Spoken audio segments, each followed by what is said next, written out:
During the calf roll, you're going to want to try and find the most meaty part of the calf muscle and roll until you find the point of most discomfort. Once you find the point of most discomfort, you're going to want to flex and extend the toe at the foot so that you can relieve that area at a quicker rate. And then you're going to end up rolling again on that area just for more relaxation. Next up is the anterior tibialis. You're going to want to roll on this area very gently because this muscle could be very uncomfortable. You're going to do the same thing just like with the calf roll, pointing and pulling the toe just to get more relaxation on the point of most discomfort.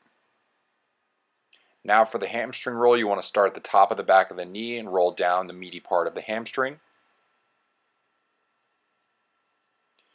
You're going to then want to switch to the crease of the buttocks into the hamstring and then roll from the top down to hit the other part of the hamstring.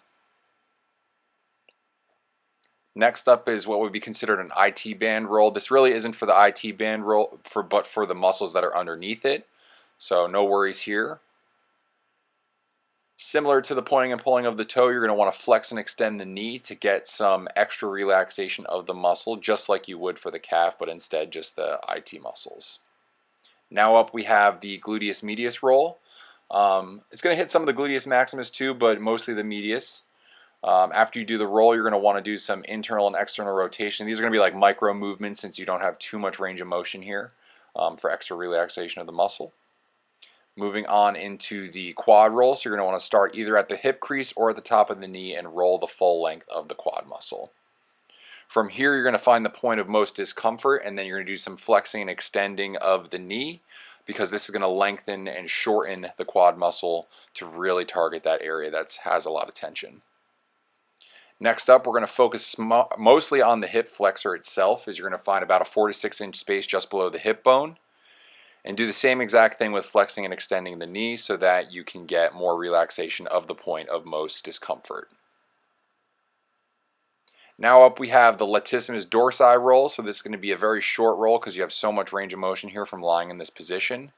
Then you're going to want to switch the position up to go cross fiber of the muscle so that you can have more relaxation of the top of the lat right in the armpit area.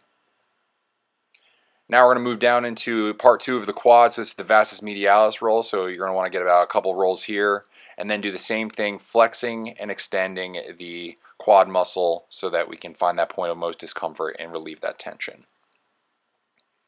Now here's a creative way to really hit the anterior deltoid and the pectoralis major muscle. This might also hit some pec minor as well, but this is a good way to really set up a SMR technique for the chest.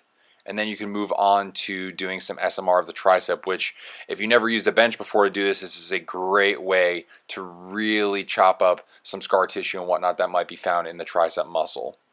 And just like we would do for a quad roll, you can do flexion extension of the elbow so that you can get more relaxation of the point of most discomfort.